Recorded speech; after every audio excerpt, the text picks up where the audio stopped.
I firmly believe that a relationship is not a failure simply because it ends, that sometimes the ending of a relationship is part of its evolution. Welcome to the Divorce Podcast, where we explore all aspects of ending relationships, separation, and parenting apart. If your marriage or partnership has ended, or you have friends and family who are separating, this podcast is for you. I'm Kate Daly, a relationship counsellor, divorce specialist, and co-founder of Amicable, the online legal service for separating couples. In each episode, we look at relationships and separation from different angles, including the emotional, legal, and social. I'm joined by experts and special guests who share their own unique stories, experience, and tips, with the goal of helping people end relationships in a kinder and better way. This week, I'm delighted to be joined by Elizabeth Day. Elizabeth is an award-winning author, acclaimed podcaster and broadcaster, known for her honest and compassionate explorations of modern life, relationships and failure.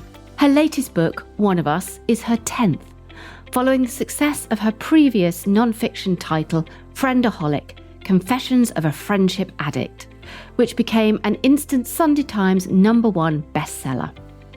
Her novels, including the bestseller Magpie and The Party, have been praised for their psychological insight and social commentary. Elizabeth is the recipient of a Betty Trask Award and a Fellow of the Royal Society of Literature. She's also the creator and host of the chart-topping podcast How to Fail, where she interviews public figures about lessons they've learned from setbacks. Through her production company, Daylight Productions, she works to amplify female and underrepresented voices in podcasting. Elizabeth has written and spoken candidly about her personal journey, including the emotional challenges of infertility, experiences she shared in an effort to break the silence and the stigma around the subject. She's also explored the evolution of her romantic life, including the end of her first marriage and the self-redefinition that followed.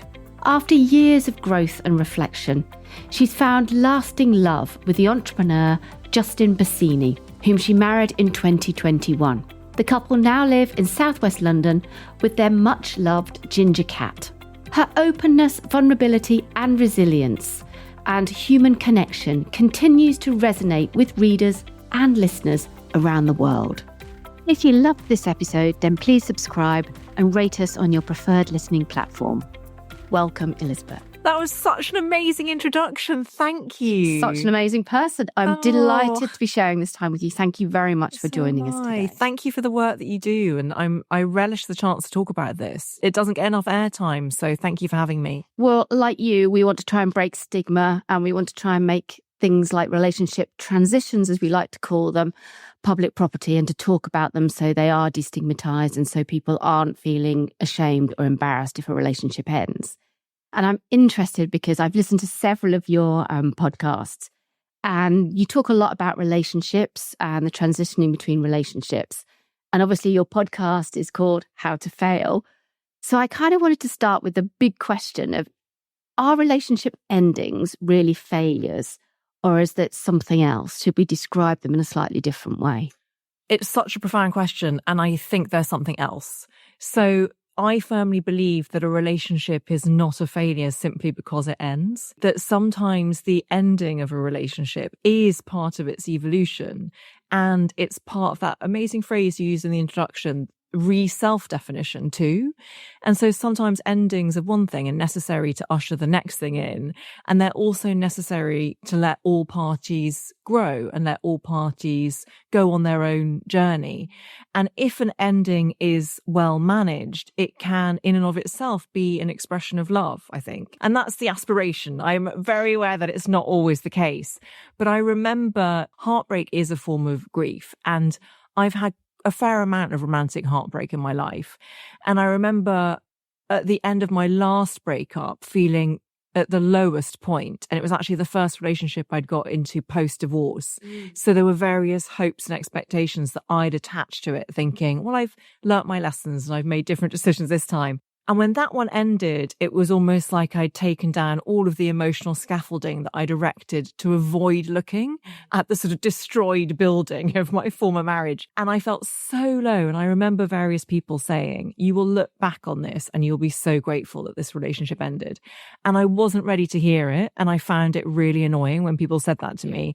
But spoiler alert, they all turned out to be speaking the truth. Yeah. I'm incredibly grateful that every single one of those relationships that did end did so in the way that they did at the time that they did, because otherwise I would not have learnt the necessary lessons that I can now bring to my relationship with Justin. And I think that that's actually really helped both of us. I like the idea that all roads lead to here, and the idea that, we wouldn't be who we are, we wouldn't be in the relationships that we are in now had we not had that previous history. And what do you think then that you took from that last relationship to bring you into this new one? What were the lessons that you learned? So many, Kate. I think one of the key lessons was that you cannot divorce actions from character. So you were kind enough to mention that I am also a writer as well as having my own podcast. Now, I know I'm capable of telling a great story, often to myself. Yeah.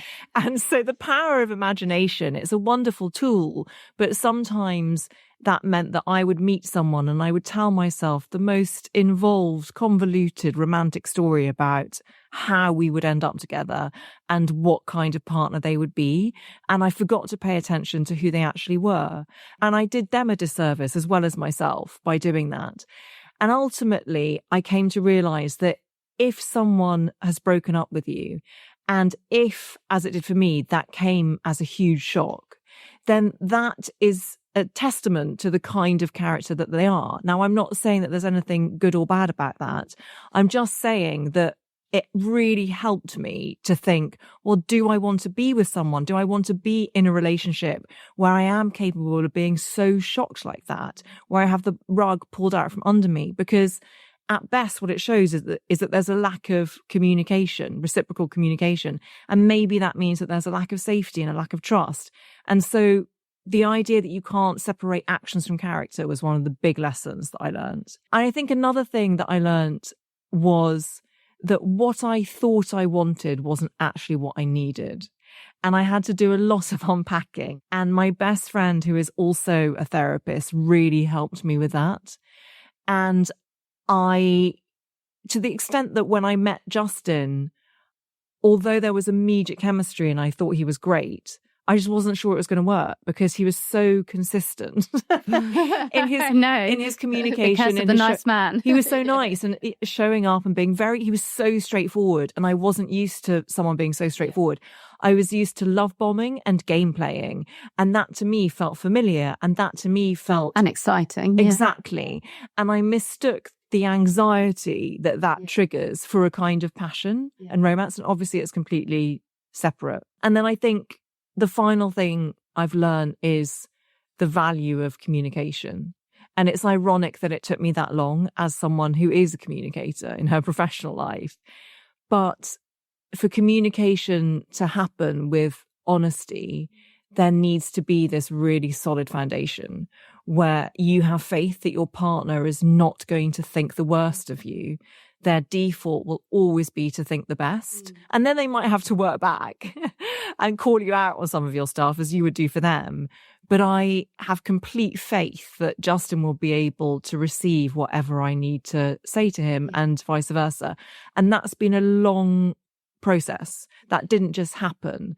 And actually, I think it's made me understand that the sort of love I'm interested in is one that is slowly built over time. And actually, that's a really beautiful thing. And do you think you have to be a certain kind of maturity emotionally or even physically to be able to access that? Or do you think anyone can have it and you're just kind of, some people are really good at it and they can connect in that way from youth, and other people it just takes longer? Or that's is it something that just comes with age?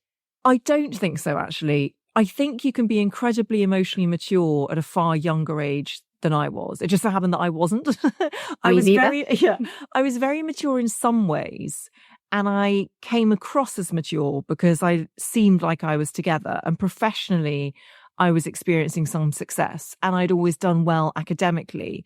But actually looking back, I realized that kind of cycle of approval was a placeholder for a deeper sort of love that saw me for who I actually was rather than who I was performing, who I wanted to be.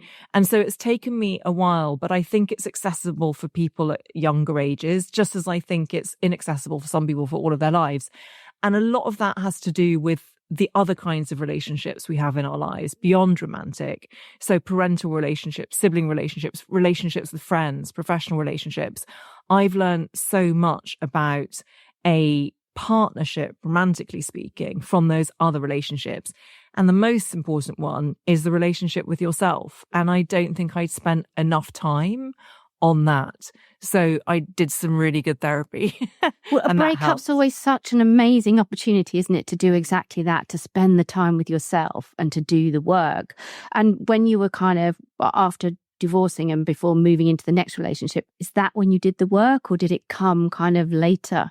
I think it came later. I think I would have said then, this is when I'm doing the work, but Right. I wasn't doing it, not really. Okay. And actually... So how are you cheating then? I was cheating because actually I was a proper jumper of lily pads. So I would end one relationship and go into another one as soon as I possibly could. Okay. To the extent that from the age of 19 till I got divorced age 36, I was in a series of back-to-back monogamous long-term relationships. So that's what enabled me not to look at myself. Yeah. I thought I was being very grown up, but I wasn't really. And then post-divorce, I think, I mean, you will know this better than anyone really, but it was such a shock.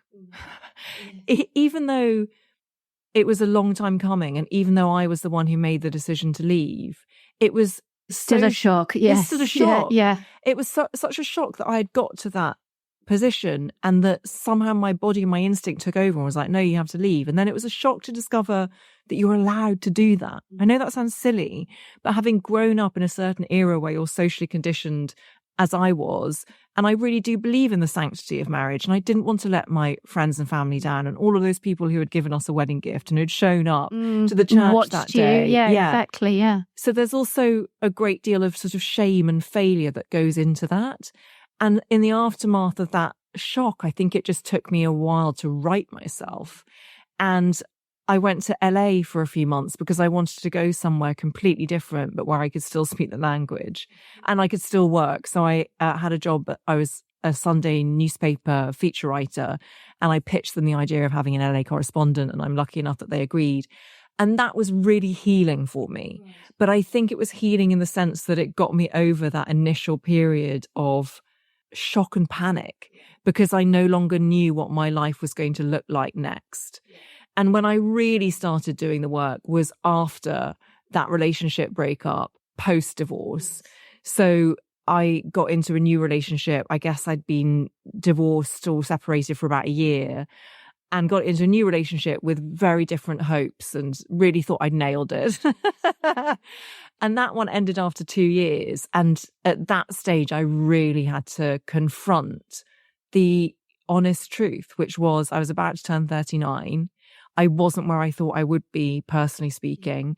And it felt as though I was staring down the barrel of my 40s, not having any of the things that I'd so long dreamed of, not having the babies, not having the relationship. And that was a really scary place to be. And so I think that's when I started doing the work. And it's also not entirely coincidentally when I launched my podcast, How to Fail. Yeah. Because I was so drawn to understanding failure and to seeking other people's guidance on it because I wanted to know how to get through it.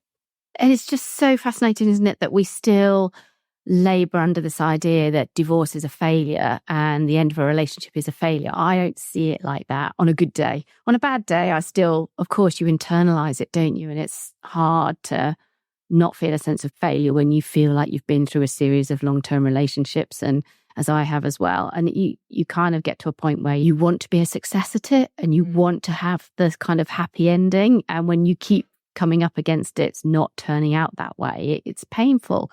But I like to think of us as trees. So I think of us as trees, and we have seasons, and a relationship might be a full year of seasons. So you might have the buds of the beginning of a relationship. It might go into a full leaf, and then the leaves might fall, and then it's winter and the tree's bare again. And I kind of like to see relationships like that they follow a cycle and a season.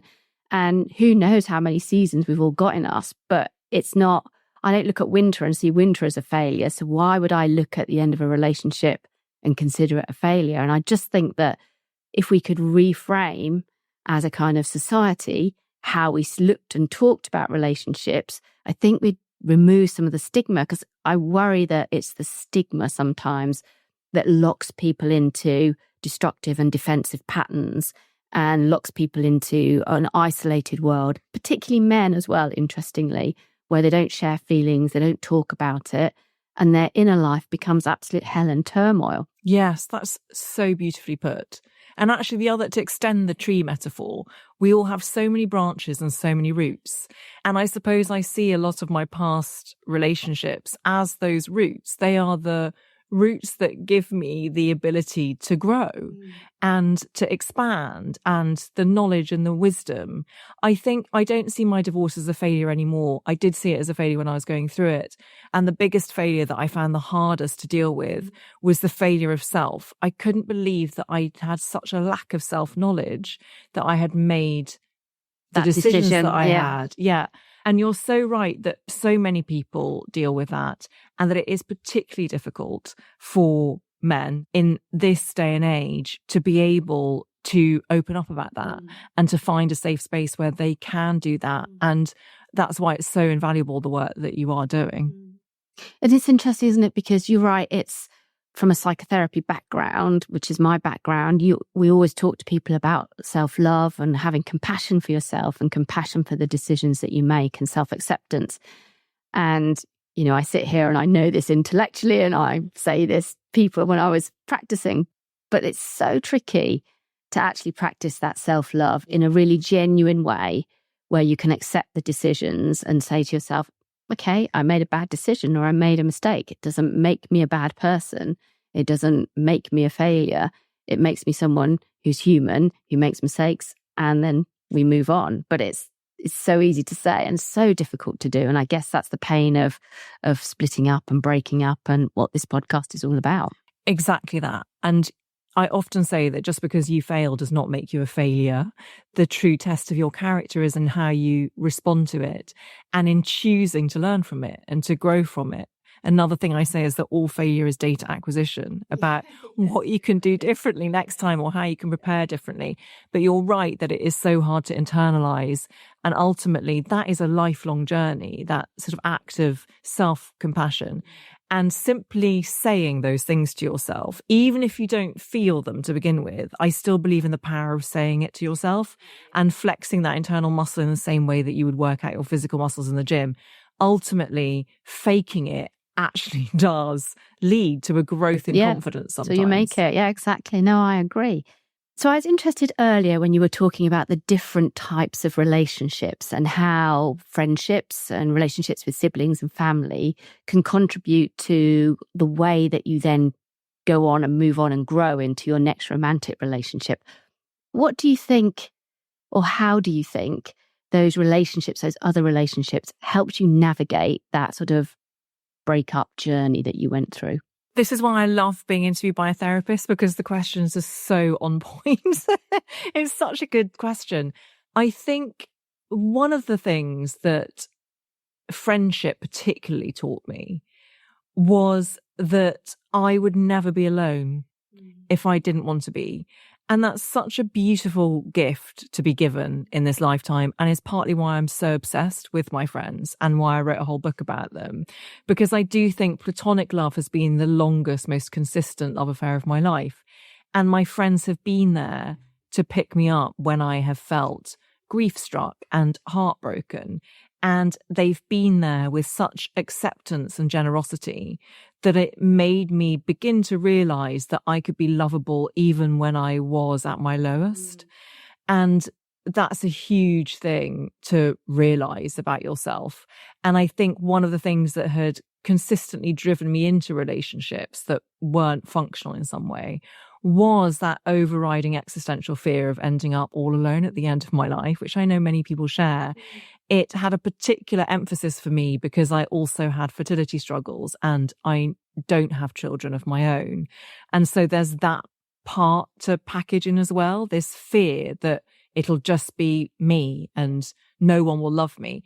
And I now know that my friends will. And I also have to say my family were really accepting and supportive in a way that I hadn't necessarily. It wasn't that I didn't expect them to be like that. It was that I didn't think they had an obligation to be like that. So when I got divorced, they didn't question it really. They were like, no, we can completely see why. And we're here for you. And that again was a huge act of generosity and a discovery actually that I wasn't in it alone. So I think that's probably the most valuable thing. But the other thing is that my friendships have modeled so much about how to love and what I really respect and admire in the ways other people love and the ways I hope to love them in return. And so one of the things that I have thought a lot about is that people have different ways of being a friend. In the same way that we're told famously that there are 5 different love languages, there are also different friendship languages. And for me, the most important friendship metric is generosity of spirit. So it goes back to that idea that I was mentioning earlier, that your friend or loved one will always start by thinking the best of you. That's their default setting. And so if you don't manage to call them that week, or your diary is busy and you don't manage to get away for that mini break, they are not automatically thinking, exactly. They're not automatically thinking badly of you or making you feel guilty. So that misplaced guilt can go out the window, because I don't know about you, Kate, but I feel guilty sort of 98% of the time for zero reason. And actually it just takes up so much energy that you could be using for other more joy-filling things. And so I think it's really helped me look for that in my romantic relationship as well. I really like this idea that we don't have to separate relationships into these very rigid boxes of there being platonic relationships and being romantic relationships. But actually, as humans, we have this journey through relationships, and we might have different quantities of those types of relationships at any point in our sort of life journey. And then actually we can take lessons. And I love that analogy of taking the lessons of your friendships and putting those into the romantic relationships and what you've learned from them. Because that's kind of like having siblings as well, isn't it? They say you learn lots when you're scrapping it out with your brother/sister, you know, when you're little. And I think we do take a lot of those lessons. But I hadn't really thought of how much your friendships play into what you look for in a romantic relationship. It's super interesting. Yeah, they also really practically supported me. So when I lost all faith in my own judgment, which I did, because I was like, too.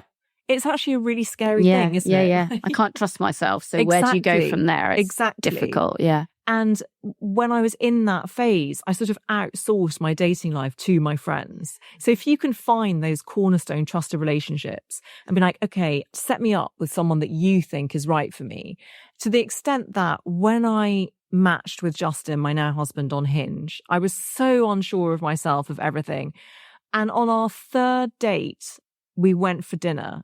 And I invited Emma, my best friend. And I said to him, I have to get you to meet my best friend because she's really important to me. Yeah. And he sort of knew the subtext of that was, if she doesn't like you, you're out. Yeah. Sorry, mate. Yeah. And all credit to him. And again, it was one of the key things that I thought, oh, this is a really good man. He was like, absolutely, how great. And the 3 of us went for dinner. And the next day, I remember Emma sending me a thumbs up emoji. And I was like, okay, phew. I've got clearance to continue. Judgment restored. Yes. And she continued to do that for me. Yeah. So I was able to sort of sense check with her because I knew that she knew me better than I know myself. And I knew that she had my best interests at heart. And it was really incredibly helpful to have that. It's so interesting, isn't it? As you say that, I'm thinking that there's a loss almost of individuality, isn't there? Or sense of self when a relationship ends and you're thrust out, rejected from a relationship. As you say, whether you've been the instigator or not, there's still that sense of it hasn't worked. I'm rejected from this. I haven't been able to make it work. And there you lose that identity that you've built up as part of that relationship. And you're almost having to rebuild yourself then, aren't you? And put yourself back together. And then I guess your friends are the helping hands in that, aren't they? Because they've known you usually prior to that relationship. They've been with you for a long time. And they're the people who help stack you back, I guess. Definitely. It's a really difficult thing to go through. And especially if you are someone who historically has struggled with jealousy or low self-esteem or a fear of scarcity, the idea that you could go through a breakup and that then your partner will find someone quote unquote better can haunt you. And actually, this is going to sound trivial, and I don't mean it to be, I love reality TV because of what it's taught me about human nature. And one of the things that genuinely has helped me navigate those sort of feelings is Love Island. Okay. Because on Love Island... I wasn't expecting that. If you watch Love Island, as I do, as a sort of anthropological experiment, although I now am literally old enough to be some of the contestants' grandmother, you see people couple up, and then they might get on really well, and then a bombshell might enter the villa and they might have more of a connection with them. And it's the reason I think it's interesting is because the people that I might find attractive are not necessarily the people that other contestants will, and vice versa. And so actually it's a really good reminder that there are just different folks for different strokes. Yeah. And it's sort of reassuring to see other people going through that. And it also taught me a lot watching the early seasons of Love Island about what I was doing wrong. Because sometimes I think I would try too hard to shapeshift in order to be lovable. What that person wanted in that moment, yeah. Exactly, so that they wouldn't leave me. And ultimately what that did for me, and what I think it does for many people, is that you become such an inveterate people pleaser that you outsource your sense of self entirely to what you believe someone else wants of you, not even what they want of you, what you're projecting they might want of you. And that makes you a shell of a human being. And that's also what delayed my doing the work on myself, because I didn't really know who myself was. Yeah, or what you wanted. And you become, like you say, a shell and inauthentic, because you're not being your true self.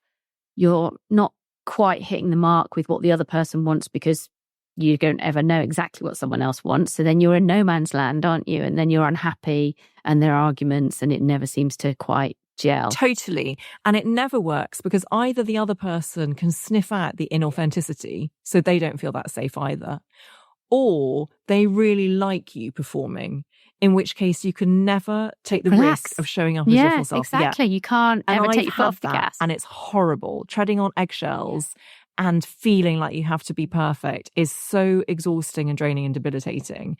And so either way, it's just so much better to work out who you are and take the risk, as you say, of being on your own for a bit, dating yourself first. And not seeing it as rejection if the other person doesn't want it, but just seeing it as them as that's not what they want. The fool. It's kind of both, but it's like personal and not personal. I like that analogy of Love Island, because it's like you can see then it's not personal, but it is personal at the same time. But it's just, like you say, it's other people making a different choice. And that's not about you. It's about them. So you don't need to sweat it. Exactly. It's their emotional pathology. It's like something bad that happened to them in the playground, age 6, that you could have had no control over. The analogy that I keep coming back to that really, really helps me is that I love cheese. I mean, I'm obsessed about cheese and cats. There are some people in this world who don't like cheese, or they're lactose intolerant. They can't eat it. Now, I can't relate to that, but I respect that there are some people who don't like cheese. And that, for some reason, has just really helped me. So I'm like, well, they're missing out, because I love cheese and there are so many different varieties. I like it. What do you think, if there are people listening who are going through kind of the end of a relationship now, what do you think you can say to them that would give them some hope, courage, positivity, something to take with them as they're just at the kind of worst bit of the journey right now? There's a couple of things. The first thing I want to say is that I am so sorry for what you're going through. You're doing amazingly just by putting one foot in front of the other, getting through it day by day. I want you to know that you are so much stronger than you believe you are. And that is what you will be taught. On the other side of this, you will look back, and it could be that the only meaningful thing this breakup or breakdown has taught you is that you can survive it. But that in and of itself is an extraordinary show of courage. And that will give you a sense of your own resilience for the future. And that's an amazing place to be in. It's a very powerful place to be in.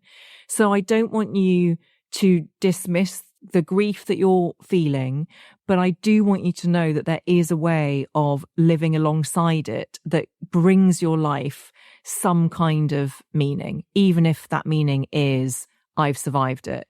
The other two pieces of advice I want to give are actually not my own. There was a podcast that I listened to when I was going through a heartbreak, and it was Eckhart Tolle being interviewed by Oprah Winfrey. Brilliant, isn't he? I love him. He's so brilliant. And he said this thing, and I remember exactly where I was when I heard it. I was on a crowded District Line tube. And he said, what if you chose to believe that you had chosen everything that had happened to you? What might that be teaching you? So, of course, you don't want to be going through divorce, heartbreak, breakups right now. But do a mental experiment if you possibly can. What would you try to be saying to yourself if you had chosen for that to happen? And that really helped me. If I had chosen for this to happen, I'd be saying to myself, this wasn't the right relationship for me. This is the stuff that I'm learning. This is the stuff that I'm going to take forward. This is the stuff that I'm not going to settle for next time. This is how I'm going to prepare better. This is how I'm going to be kinder to myself. All of those things are wrapped up in that single question. And then the third thing I'd say, I was lucky enough to interview a man called Mo Gaudat on season 4 of How to Fail. And he was probably the first guest of mine that went really viral. And I, again, was going through a breakup. It sounds like I'm constantly going through breakups. A lot of it was the same two that I'm referring. And I said, what would you, precisely what you've asked me, what would you say to anyone who is in the sort of final throes of a relationship? He said, the first thing I'd say to them is congratulations. Yeah. Because I guarantee you that this relationship was not working for many months, if not years before this point. And you need to end this relationship to find the love that is worthy of you. He was like, there are however many millions, billions of people on the planet. He was like, I guarantee you that if you want to, you will find love. And it might not be love that you expect in the package that you thought you wanted it in, but it will be love of some description if you open your heart to it. So those are the things that I would say. I think that's amazing. And what I love about all of that is it's about taking back the control. Because I think part of the hardest thing, and certainly we know when people come to us, one of the most difficult things is when you're not the instigator, when you feel things have been done to you and you don't want this to happen. That can leave you in a really stuck place. And all of these decisions about getting divorced and sorting out kids and finances are all being made around you when you're in that real resistance phase. It can be super difficult. And one of the things that helps people is getting a sense of control back. So listening, I mean, Eckhart Tolle is the guru, the master, isn't he? But I think that's the essence of what he was saying, is that you take back the control and then you will navigate this in a different way. So exactly. And I'm very aware as I'm talking that I've never experienced a divorce with children. So I can't even begin to imagine how difficult and complex that is. But one of the pieces of advice that my best male friend gave me when I was going through the breakdown of a relationship was, let them feel the absence of you.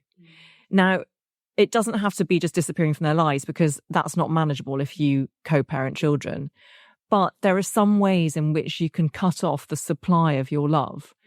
And actually, that's not a malicious thing to do. It's a self-preservation act in that you cannot be building up yourself if you are constantly giving to someone else who is rejecting it. And either way, you'll make them feel the absence, and they might understand that it's not what they want and they want to try again. Or you've built up your sense of self to an extent that you realize, actually, it's not what I want. Yeah, I think that's right. And I think that the point about the children for me is simple. You wouldn't want to role model a relationship that's dying, that's not mutual, that's not growing and is not filled with love to children. And we often get people say, oh, we'll stay together because of the children, or we'll time a breakup around them leaving or going to university or whatever. But that just makes sometimes a mockery of their childhoods, and kids don't want that. You want them to see what a good relationship looks like. And that's what we're all trying to do, isn't it? Model good relationships. And I think we're particularly rubbish as humans at actually supporting and promoting what a positive relationship should look like. And instead, we spend a lot of time spiraling down around negative relationships and highlighting them, and social media and all the TV stuff now doesn't help. But I would love to imagine a world where actually we spend as much time talking about what makes a positive relationship, rather like we have been today, because I think that's where I want my energy to go, in making relationships positive, hopeful experiences, and accepting that lots of them have a finite, or all of them have a finality to them. They have a lifespan. They will grow, they will live, they will die. And then I don't want people to be in a negative, horrible spiral, chucked back out into the world with all of the awfulness and self-doubt and self-loathing that sometimes comes with a badly managed breakup. So I completely agree. And actually, I recently interviewed Monica Lewinsky on my podcast, How to Fail, and she had this amazing line, which a therapist told her, which is, don't think that because you've made the right decision, you're going to live a life without regret. yeah. And what that means is you can make the right decision, but you might always feel a sense of sadness about it. But it doesn't mean that you should have made any other decision. So if you're divorced and you co-parent your children and you're no longer living in the house with them, you might very well regret those moments that you're not spending with them, those little everyday moments where you're making breakfast or rushing to school or kissing them goodnight in their beds. You might regret that. It does not mean that it was the wrong decision to get divorced necessarily. And actually, there would be so many other things that you wouldn't experience were you still in the dysfunctional relationship that you were modeling for your children. Yeah, exactly. And I think that's really nicely put, isn't it? Because I like the idea that being sad is okay. Yes. It's okay. We don't all have to walk around being extremely, insanely happy and positive and celebrate every life choice we've ever made. Yes. We can have sadness in our lives because that's what brings the light and the shade to life and relationships. So I think that's like a lovely, lovely way of putting it. Where can people find out more about you? Where can they listen to you? I feel like we were just getting started, Kate. I've loved this. So people can listen to my podcast, How to Fail, on any of their podcast platforms. They can read my books. You're kind enough to mention the new novel, One of Us, which is out in September. I'm super excited about it. And you can find me on Instagram at Eliza B. Day, where there are lots of pictures of my ginger cat, Huxley, alongside many other things. Fabulous. Well, thank you very much for joining me, Elizabeth. And of course, you can find me on LinkedIn and hear more about new podcast episodes by subscribing for updates and visiting thedivorcepodcast.com, or find us on your favourite listening platform.